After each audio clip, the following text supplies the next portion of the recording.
when you're looking at it from revenue, like I feel like that immediate gain, like you're looking and saying like, well, where is the money? We just spent this.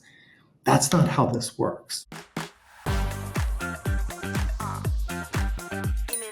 Hello, I'm Kerry Guard, and welcome back to Tea Time with Tech Marketing Leaders. We are so close to the end of the year, folks. Only a few more episodes left until 2025. Thanksgiving next week. I'm pretty excited. It's my favorite holiday. I acknowledge that Christmas is a thing, and I appreciate the decorations and the warm and fuzzies it creates. I prefer Thanksgiving because it's all the gloriousness of Christmas without all the presents.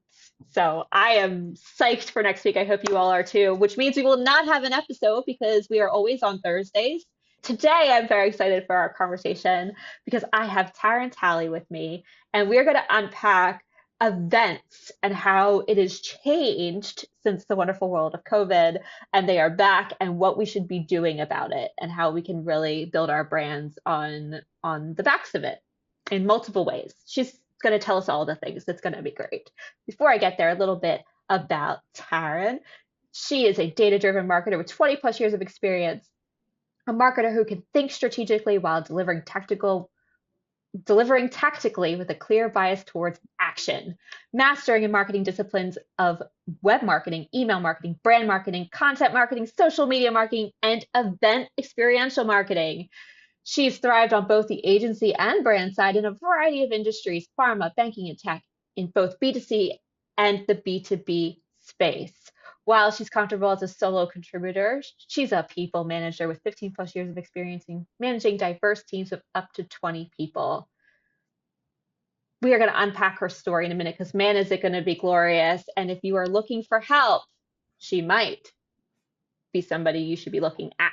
And we're going to dig into all of those things. Taryn, welcome to the show. Thanks so much for having me. So excited to have you. You've been busy. I have been busy. There's a lot of stuff going on. So yeah.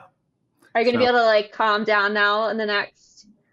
Yeah, I think I'm just going to take the next couple of weeks off. I think my next kind of meeting or event is going to be right after the holiday. So it'll be that first Monday. So I've got to meet with a CMO and just have a little coffee talk.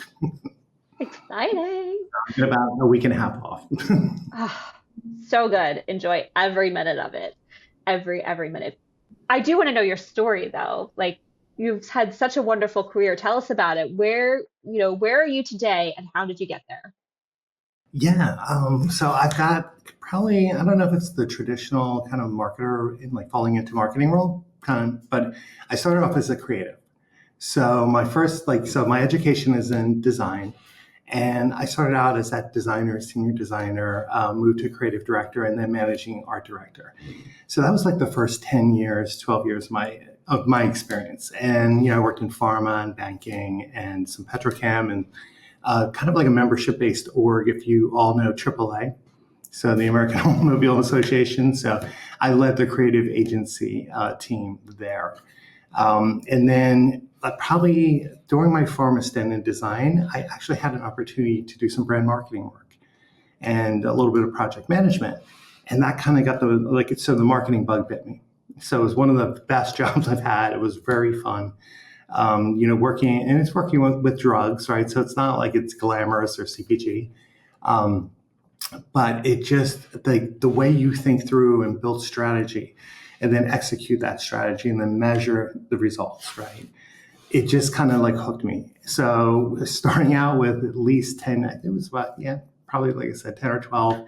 And then the rest of it was all marketing. So once I transitioned over to marketing, I rolled into brands like JP Morgan Chase and Roku and Ipsy.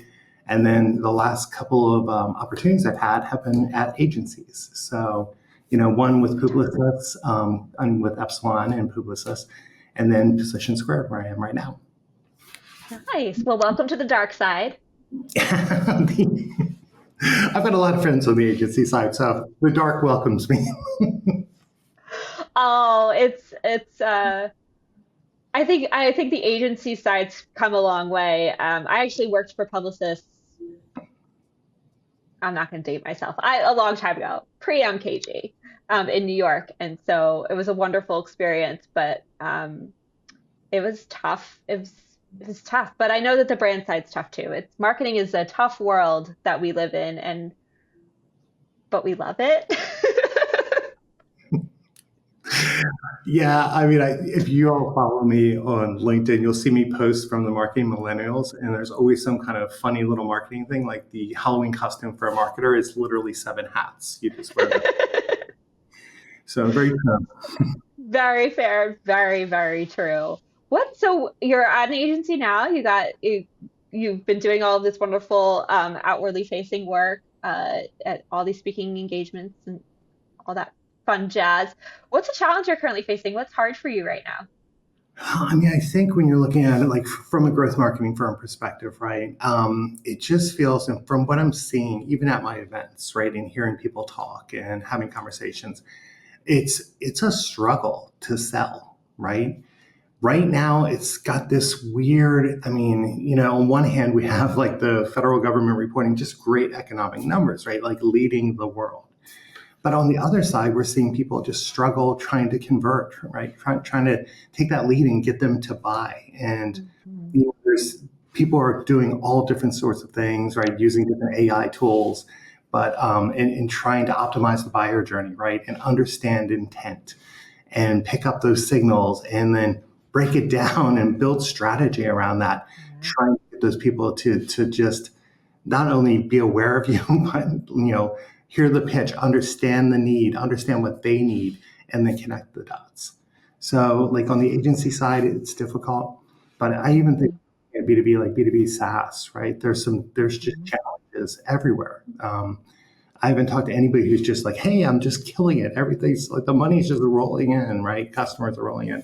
It's always a lot of challenge. So I think that overall, right, is, and of course, in the agency side, you always have churn, right? Like you've Yes. got to, if you're not converting, like you've got to manage your churn. Mhm. So those are two very active agency challenges.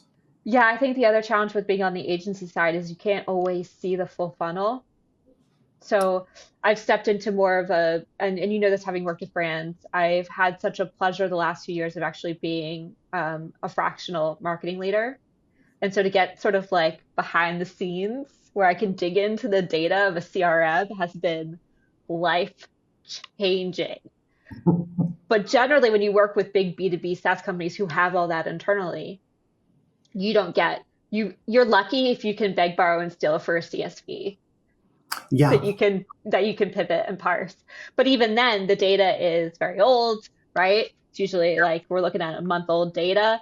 Um, it's you're not always the trying to try you don't have the full picture, so to be able to map it accordingly is yeah. like I really hope find replace and pivot tables and VLOOKUPs are all of your friends because yeah, it's where you gotta live. But yeah, it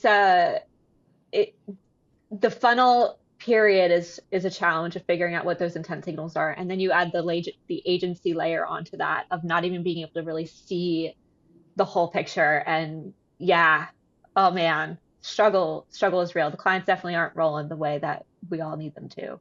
I mean, I was one of those rare creatives that, like, every time I did some design work, right, the first thing I would like, email the marketer and be like, "How did it perform?" Right? It's all about the data and having some kind of understanding or access to it, right? So like, hey, did this work? Did this not work? Is there something else we can ideate on? So yeah, I'm right there with you on that. Ah, I think that's really the beautiful thing about when you can marry the creative side and the data side field. It's like one thing you can control, right? So thinking about what you can control and being able to know that that's your impact that you can make and how to get better. So Yeah, yes to data, and yes, creatives, you can use data to better your designs. absolutely. Agreed.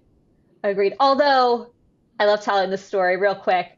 Hmm. Uh, long time ago, not recently, but long time ago, everybody thought Disney was like the site to mimic because their metrics were so good in terms of time on site and engagement rates and so on and so forth. But it was actually the rates were so good because people couldn't find anything, but they were so determined to find it. I Because mean, it's is Disney. you live out to leadership. The site was too confusing. People were on there for like an hour. Yeah, so there's that too. It's all about how you gotta read the data from all sides, not just the data you want to read too. Oh, could talk about data all day. Well, we True. want to talk about today what we've promised our listeners, and because we got some events coming up, it's very exciting. How do events currently fit into your realm? When you and I talked previously, and we set this conversation up over a month ago, which clearly lots changed on your side, which is amazing. But events were a big part of really how you were working with brands and helping them find those customers and create that engagement. So talk to me a little bit about your event background and how you're thinking about events today. Yeah, sure. So this is going to be an eye opener for some people, but so when I hired in, it was right after the pandemic. So it was early 2022. And part of the job description, right, was event marketing or experiential. And then there was also like some social connections, like social media, content marketing, thought leadership. So I actually have multiple disciplines. So I have to pivot constantly. It's like I call it the lazy Susan of marketing. I just spin the wheel. And so coming in and doing, so I had no practical event marketing experience. Like I've done and worked on teams that had put together during the pandemic some Instagram lives, right? So part of the job when you're meeting somebody and you're looking for that next opportunity, you're talking, you have to sell yourself and your capabilities. So for me, I have a lot of personal experience and a lot of history of doing things, of going to events, of knowing what works and what doesn't work, of actually working on the back end. So when I was in college, like working my way through college, I actually worked in food service. So I was part of events from the operational kind of like component of like, I don't know, hospitality, right? Mhm. So understanding that, so like I was able to talk through and pivot that and be like, well, this is what I've done, this is what I've understood, and sold that into it and just was like, yeah, I can do this. And then 3 months later, my first event happened. So it was like, so the event, Ow, that's quick. yeah. So like, I mean, listen, we're marketers, right? At the core, this is what we have to do. Like all of my super big career successes happen in things that I didn't know or do before I did them.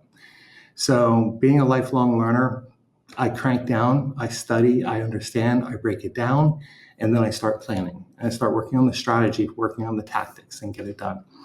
So for us, they wanted more events. So post COVID, the company had, like at least the CEO, had a walking group, and it was other people in the Bay Area. And every Thursday during the pandemic, they would get together and they do a little walk in the evening, and then have like an event for 2 or 3 hours. So they wanted to get back into those events, right? Those networking events, those opportunities, right? To just connect with folks, right? And talk about what they're doing and what you're doing, and learning more about their business and how you might help. And so that's the first event. And we have done about 6 of the major networking groups, networking events in partnership with the Go-to-Market Leaders Society. So we've partnered with them and other like smaller firms to pool our resources and throw these huge events in Hillsborough. And it's a no-sell event. It's just connecting senior leaders, having those conversations, right? And just building this community. And it's been working really, really well for us. And I think in the 3 years I've been here, I've thrown almost 30 events of all different stripes and shades. That's so fun. I love that we're defining events in a way that's really malleable. I mean, I've heard this over, I've been doing my podcast now for since 2019, so I've heard it this way before, but I just want to double down on it in the sense of like it doesn't have to be this big Salesforce, Dreamforce kind of mentality. It can be these moments that you create in a specific place at a very small scale that's just ultimately all about connection. And I just want to make sure we're sitting with that for a second because I feel like when we say events, it feels very big and very scary. And it sounds like it doesn't have to be. Yeah, I mean, so some of the events that I've thrown just in the last couple of years have been, so I've got about a total of the 8 large scale, 100 plus people networking events. Two of them I did on my own, the winery in the area, and just had like a catered and just a great experience. And I think it was like one of those events fell on a huge San Francisco 49er game with my team. So we actually got a television in there. Like, there Oh, was wow. over here. Way to pivot. No, so we like did the whole thing, right? So we had the game over there, there were couches and chairs, and then the event was over here. So people could mingle and kind of like do what they wanted to do. So I've done about 8 of those. I've done, God, I think maybe a dozen walking group dinners at the CEO's house. One of my best one that people really loved, this was a FOMO generator, but we prepared an Argentinian grill. So we had an Argentinian grill, hardwood charcoal, like we had it right on site. All the food was out. And then I went and met with a distillery that was based in the Bay Area. And they used it's a high-tech distillery where they can make 1 billion flavors of like any kind of bourbon or whiskey. They can influence it. And they use these staves to like flavor the whiskey. So they can do like a production in days, what would take weeks or months. So they very fast. So we had them into the office and we did a tasting. So I asked them for all their tasting cards and I studied everything. So once again, as a marketer, we have to learn, we have to study, we have to prepare. And what I did was I pulled about 10 of these guys, CMOs, CEOs, around the fire pit. And I led them through a tasting of the bourbon and the whiskey. I had a bartender there who was making specialty cocktails based on those drinks. And my CEO was like, you have taken this to like a level that we have not seen. Like I guess, if somebody's throwing a bomb, that was a nuke. So it was just like, why didn't you invite me to this? So it was just FOMO generating. But we had recently done a couple of months ago a tequila tasting and street tacos. Perfect combo. But it's about, like you said, creating the experience, right? Creating that memorable experience. Some people are still talking about that, like Argentinian food and bourbon tasting, right? It's an epic event. I also work on growth marketing summits, so it's like planning right now the 3rd one for an early next year in Park City. But we pull together senior leaders. We do a couple of days of presentations, and it's only 4 hours a day. So people can do the work, ski, do whatever they want to do. And then we get together. We got like 3 or 4 hours of sessions a day. And then I bring in a private chef. So it's just this amazing, huge chalet in Park City. So like that's the kind of bespoke experience. And I mean, That's so cool. Picking them up from the airport. I'm creating something that's so memorable, right? That when something comes up again, like people are clamoring to get to it, right? Like they want to be part of this. And then in those events, we meet people, we talk to them, we find out, like as a marketer, when I go to events, I talk to people about what their challenges are. Not that I'm selling them anything, right? Because I'm just like, listen, I'm just a simple marketer. But I talk to people about what their challenges are, and then I use that in content marketing. So I write thought leadership to those challenges. Yep. Like that's how I fuel the kind of like, like I guess on all ends of marketing, right? I kind of base it on there. But that's where I'm at. And it's been a really interesting 3 years, right? Of 3 years. Done a lot in 3 years. Yeah. And that's only one discipline. But it's like, but that's the thing, right? My one humble brag was my best showing on Google in the search return was number 3 for Growth Marketing Summit. So after this past years, we were doing trailers. We had links to the site so people could see who attended. We did like little snippets of video, so like video storytelling and social. And I think it was about a month or 2 after I started working on that and just developing those campaigns. And I went into Google and typed up Growth Marketing Summit, and it was like number 3. And I was like, there it is. Wow, like that's what it's about. Yes. Yeah. Yes. I have so many questions. I don't know where to start. I think my first question is, what do you see? I mean, you gave us a plethora of different types of events, from a very simple walking event to a very complex skiing event. What are some of the price points of these things in terms of what people can expect to spend? Well, I mean, I think on a GTM event, we were throwing the GTM networking event, and it was a paella party. So we have like 2 5-foot paella pans. Caterer comes in, does it all. Yummy. Yeah, these things are like pretty epic. But like, working with AJ Gandhi from the Go-to-Market Leader Society and just making it a frictionless event and working on that with the partners that have contributed to that, we are seeing these events for about, I'd say for 100 people to 150, somewhere between 8 and 10,000 total. Okay, that's not bad. Right. And then I think on something like the CEO's walking group, I can like, even with the liquor and the tequila and the bourbon and everything, like getting all of that together and the food, we're looking at about 1,200, right? And it's a small event. The Yeah. Marketing Summit, we rent this huge chalet, right? So the cost for that is about somewhere between 60 and 80,000 because it Okay. depends on perhaps other vendors.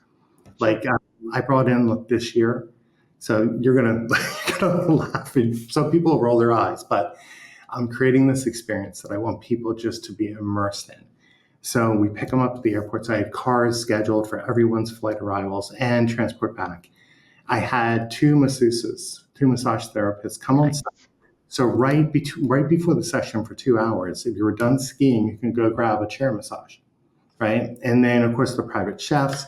We had two trips, like snowmobiling in the valley, and then we did a snowshoe hike. So like Oh, just fun activities, right? yes. But creating these super memorable events. And my favorite word is bespoke, but that's what we're trying to do, right? It's like Yeah, create. I just love how it doesn't, again, just coming back to like how doable this is. So let's talk about how, so you have a plan, you have the event, you have the budget. How do you get people to the event? What are sort of your marketing tactics there of getting the word out? Is it by invite only? Is it more of a spray and then let people sort of hand raise and opt in? What's sort of your approach? It's a mix of things, right? Because I mean, you can set up this amazing event, right? But it's really who you're bringing in there. So we first start off with requirements, like who are we looking to bring in, right? So when not to sound elitist, but we're looking for people that influence the buying decision, Sure. and that can be a director, senior managers even participate on buying teams. But we look for those directors and above in marketing and retail and operations and customer experience and get those senior leaders to come. So that's the first requirement, right? And then it's a partnership between, so we have multiple companies plus ours looking and sponsoring this, then we all invite people within our network. We also have a community from that Thursday night group that we tap into to bring in, right? So we have some of the same people coming in and offering that value or just enhancing the event. But then we also recruit personally from our client list, so people that are in the area or wherever we are with this. So bringing in clients, the leadership team here also invites people. So it's like a multiple. We probably start with the invites because the event schedule is the schedule. So Right. we start about somewhere, optimally for us, it's about 2.5 months before the event. We like to get things done. There's been sometimes we've been a little behind. It's like a week, like a month and I mean, yeah. and just getting people there. So we know how many people we're looking for. We're looking for a certain like type of role, certain type of seniority, and then we work those multiple angles. And then sometimes so since I'm a premium LinkedIn person, I do my DMs to people in second levels. So that's how I've also been able to increase the community by 20%. So I do these messages and like, listen, this is no sales event, but I'd love to have you here. I read your paper, read your article on this, and I love your perspective on this. I think you would be a lot of value here. And I get people to come. So like Yeah. I start building up and finding. So like I'll be stalking your LinkedIn profile. So if you see me pop up, I'm about to invite you to an event. So, Are the events, with the big events like a Dreamforce, you as the person who's going has to pony up. Right? Your company will pay for you to go to these sort of events. Is that the same case here? Is that also how you make some of that? It sounds like there's a couple ways you sort of make that money back. Is that one way, or do you rely on sponsors? How do you sort of offset some of those costs? sponsorship. That's what we've been doing more and more of, getting sponsors in there to co-sponsor with us, right, to offset some of the cost. But we also realize that events are 1, 2, or 3 touches in that 9 to 11 to converting somebody. So we have actually seen a couple $1 million of revenue where event marketing in the last few years has been at least 1 or 2 touches, right? Because Wow, that's quick. at these events, so like if my total event expense is about 360,000, I have made probably 5x that, maybe actually probably more. I think it's been maybe 6x that investment. And I'm not including salaries or anything, right? But just, Sure. just the cost of the event in general. So it's a 6x return for us. So we have our team here. So like we'll have a solution architect, the CEO, right? Our VP of client, our VP of digital transformation. They're the ones meeting with people, like the head of revenue when we were fully staffed. And those are the people meeting with the attendees and talking and making that connection and then having that lunch, right? Maybe 2 weeks from now, right? And that's what we're doing. But we're also working on. We started doing our first sponsorships. I think it was last December was one of our first sponsorships where it helped offset cost. So I mean, I'm a believer in sponsorships because I mean, you can, if you find the right people, you have the right packages to incentivize, you can offset cost up to 30. I mean, I've heard of one event that happened in Austin, I think about 6 weeks ago, was fully paid for by sponsors. And it was a That's huge amazing. conference. So, That's like, amazing. so it can be done. For me, I'm happy if I can just offset cost by 30%.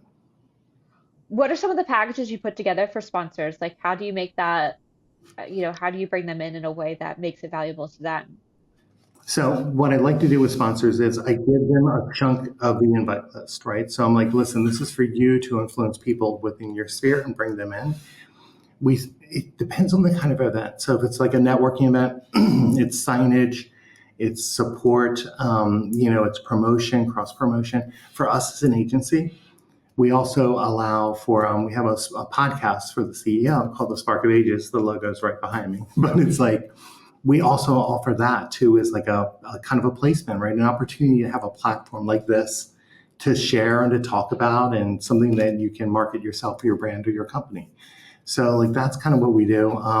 I did one event on my own with an event partner, but for a live podcast in San Francisco, and we got those sponsors up there, right, where they were able to commit dollars to it, getting their logos up there. They were able to go to the after party, which was a boat cruise around San Francisco at night.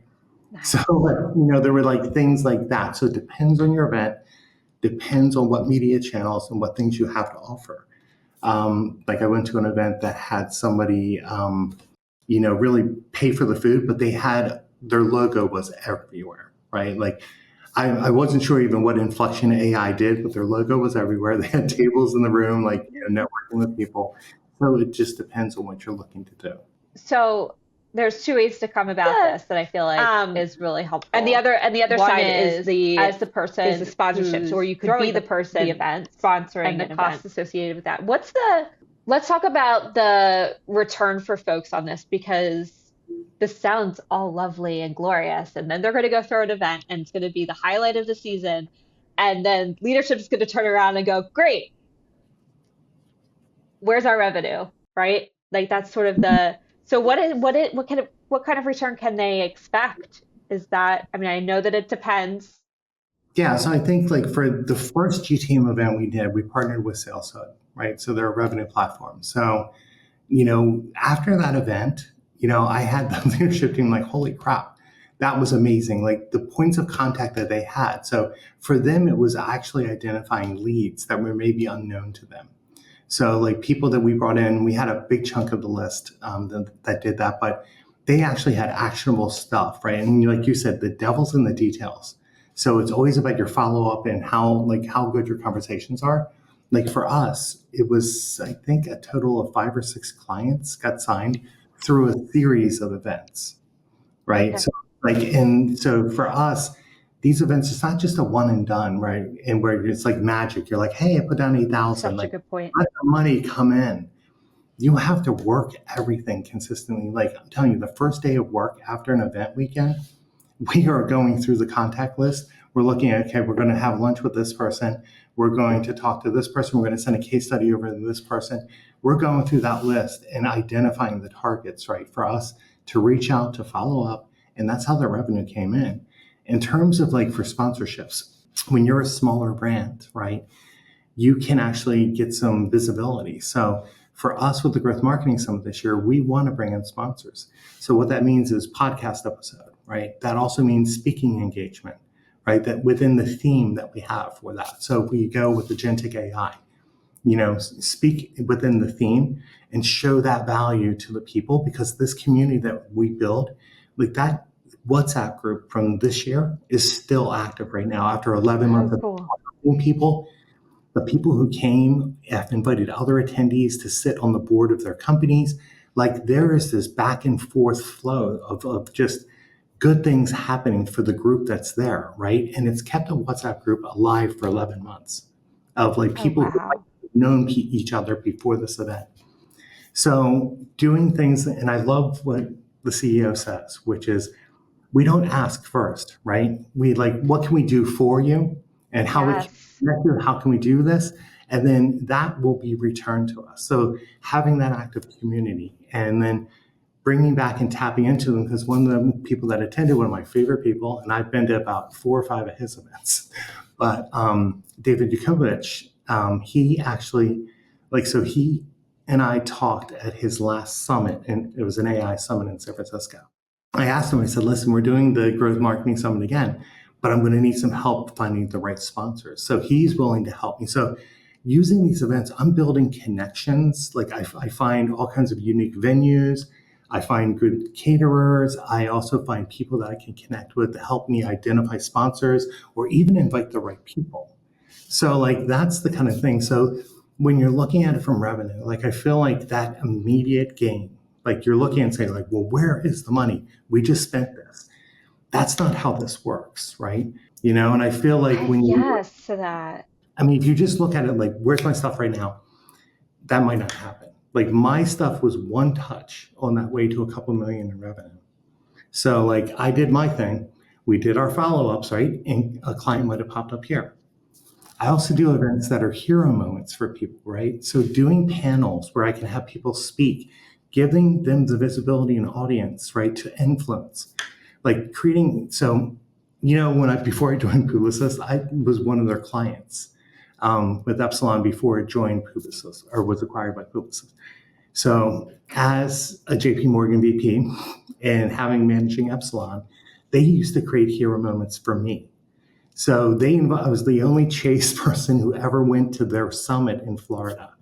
So they consistently uplifted me. So that's what I also brought to my practice. So for some of these things, I want to uplift the right people, give them that platform, give them the voice, right? And help build that brand. And then once again, it kind of like pays off as it rolls forward, It's right? true. It's the circle of influence motion. So I think there's lots of different ways to be a circle of influence. And I never thought of serial events as such a beautiful way to do that and to build community and then to feed each other in a really wonderful, positive way that then it circles back on you. The pay it forward motion is real. Yeah. And when you're a service business like we are, the best way to build is to first help and then figure out who else you could help. One of my favorite things to do in terms of circle of influence is finding people who that I get to give work to. It's my favorite. If I get to bring a piece of work to somebody, like, and and it's a good piece of work that they can really like enjoy and sink their teeth into and like have a wonderful experience, and that is like such a joy for me, and I'm happy to do that all day, right, for folks. And I wasn't even expecting it to come back. It's just something I really love to do. And it has. I'm like, this client will show up. I'd be like, oh, how'd you hear about this? Like, oh, from this person. And I'd be like, I'll ask them like, they're like, yeah, we're so grateful for you like helping me find work. I didn't even think that that was a thing.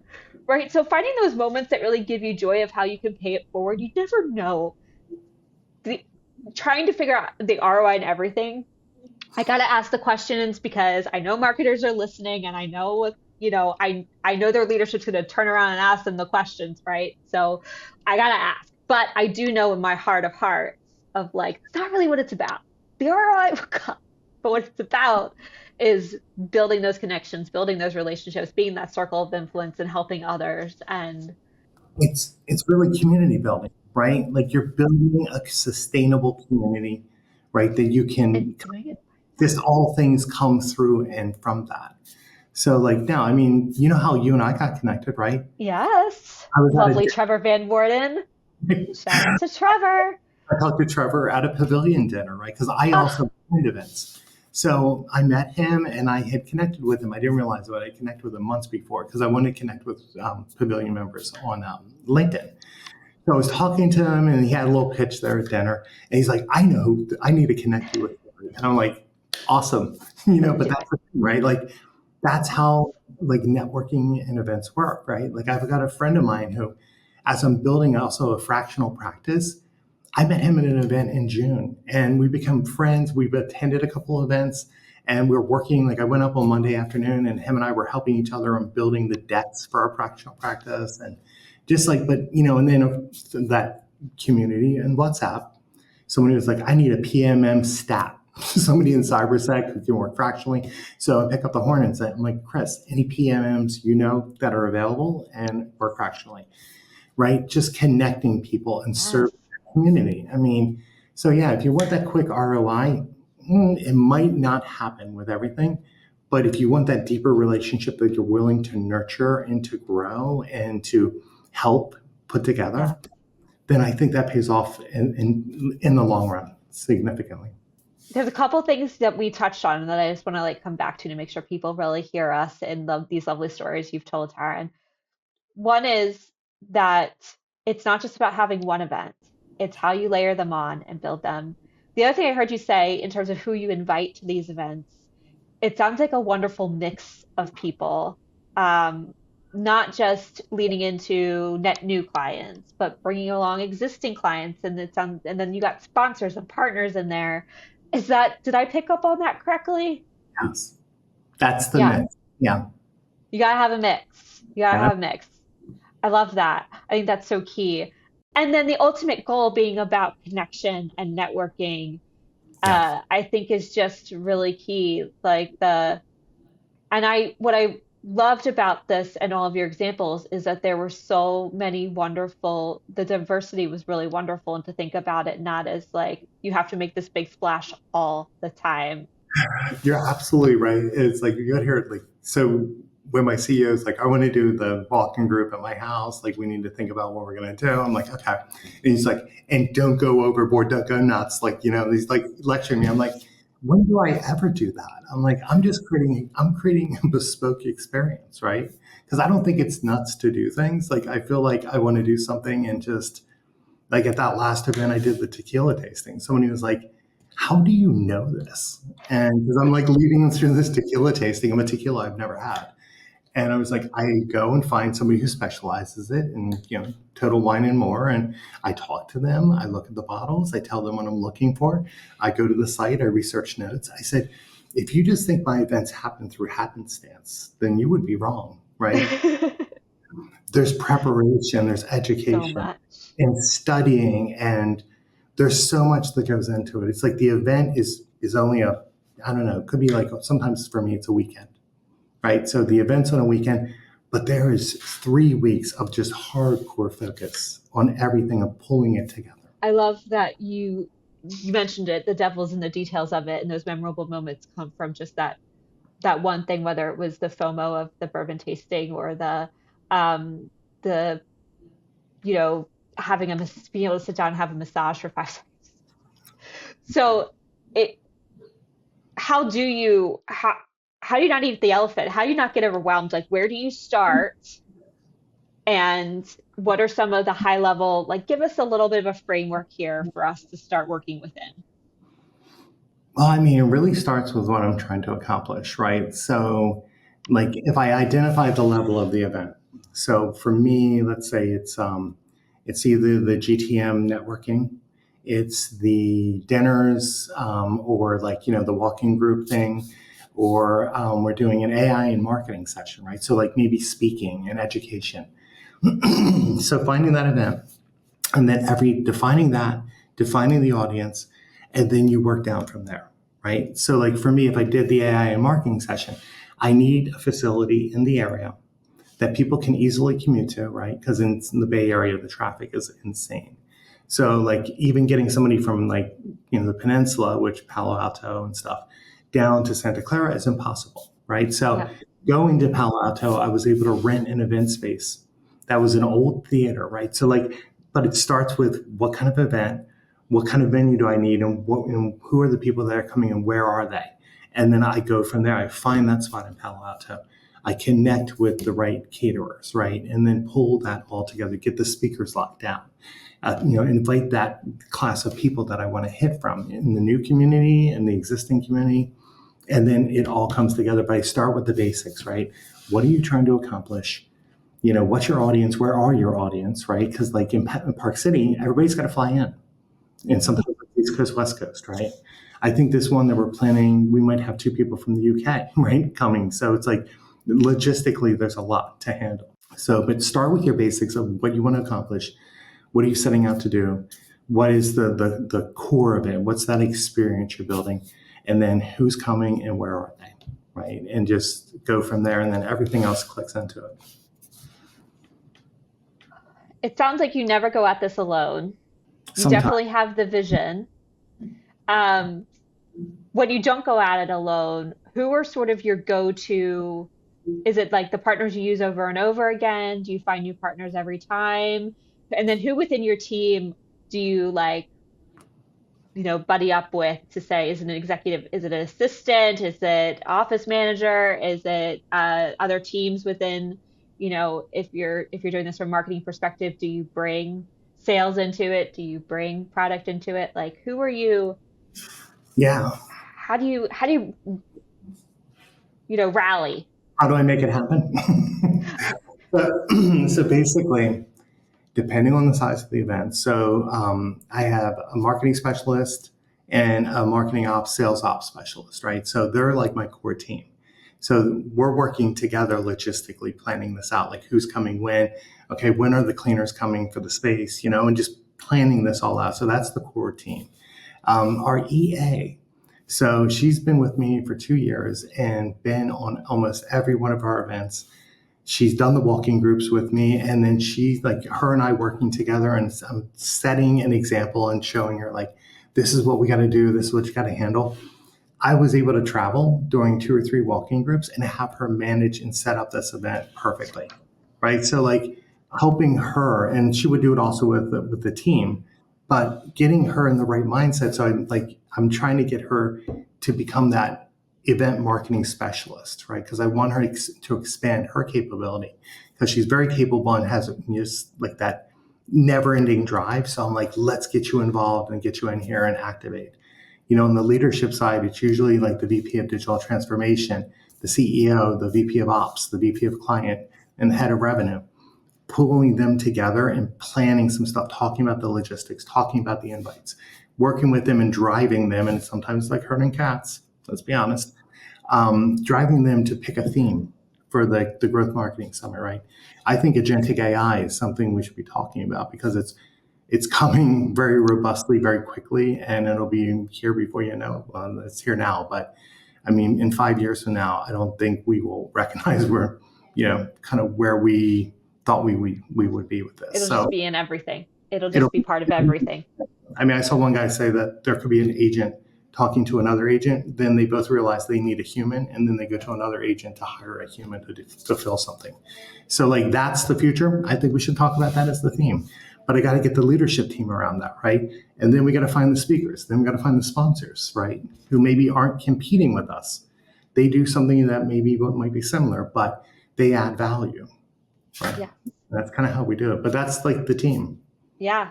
My And executive assistant is my saving everything. When we do our annual summit every year, it is all about Queen Kathy, because she pulls it at like a rabbit out of a hat every time. And I had her on site with me for the first time last year, and I will never go back to not having her on site. It was a game changer, just from like getting everybody in the room on time and promising them that I would order them coffee if they did it. Like, oh if you get in yeah, the room, Kathy will order you coffee and we'll have it delivered. It'll be glorious, right? Like, yeah, uh, 100%.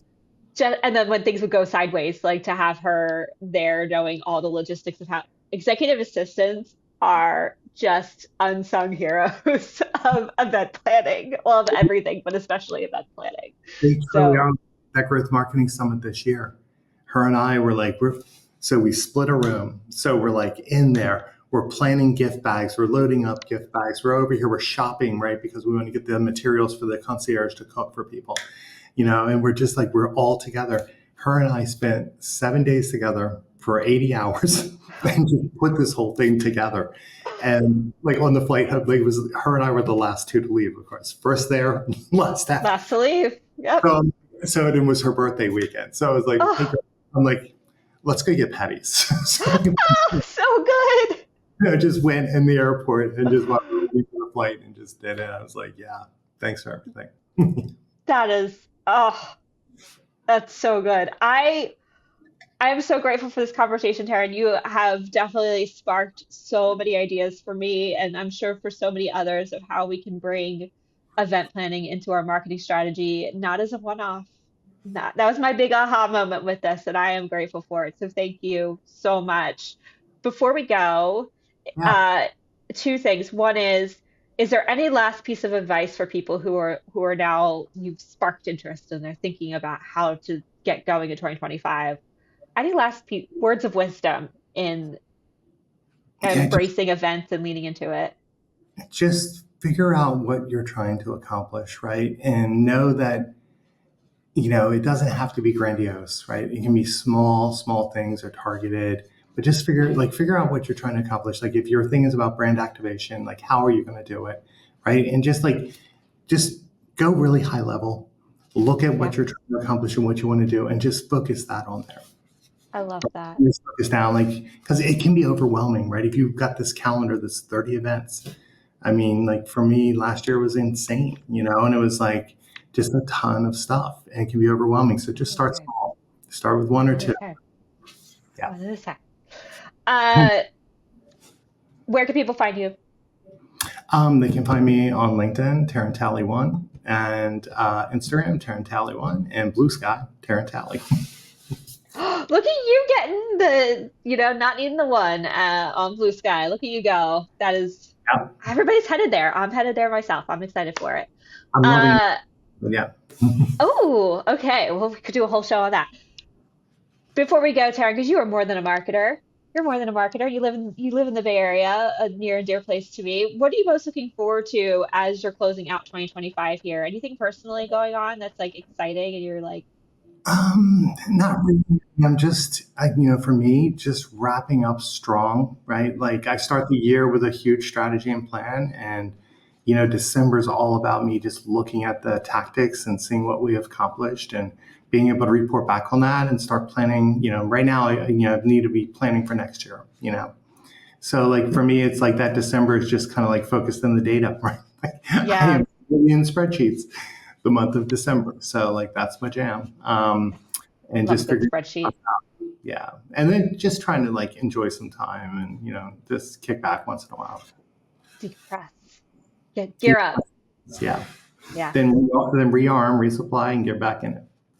Yeah, that's amazing. Thank you to all of our listeners. If you like this episode, please like, subscribe, and share. This episode was brought to you by MKG Marketing, the digital marketing agency that helps complex brands get found via SEO and digital ads. This podcast is hosted by me, Kerry Guard, CEO and co-founder of MKG Marketing. And if you want to be a guest, DM me. I'd love to have you on. I'd love to have a conversation just like this one. Thank you all so much. Thank you, Taryn.